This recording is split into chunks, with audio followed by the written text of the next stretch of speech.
عباده الذين اصطفى أما بعد فعن ابن مسعود رضي الله عنه أن النبي صلى الله عليه وسلم كان يقول اللهم إني أسألك الهدى والتقى والعفاف والغنى رواه مسلم۔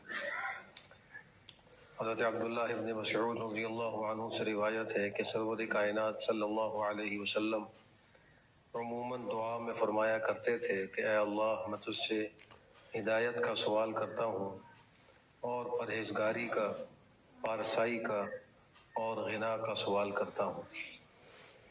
یہ چار نعمتیں ہیں جو بڑی عظیم نعمتیں ہیں اور ہر شخص ان کا محتاج ہے۔ پہلی نعمت ہدایت ہے، ہر شخص ہدایت کا محتاج ہے اور اس کو ہر وقت ہی ہدایت کا سوال اللہ سے کرتے رہنا چاہیے۔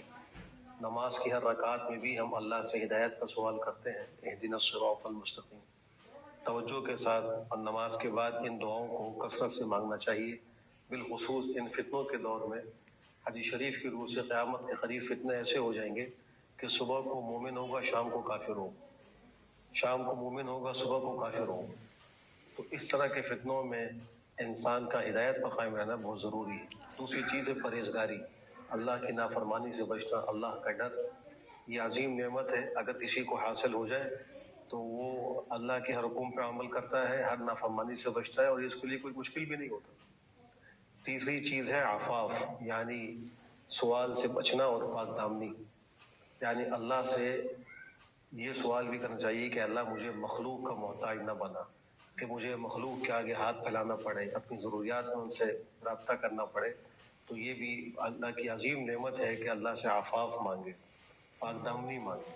اور چوتھی چیز ہے غنا، یعنی ضروریات کا اللہ انتظام بھی کر دے اور لوگوں سے مستغنی کر دے، اللہ اپنا محتاج بنائے اور کسی مخلوق کا محتاج نہ بنائے۔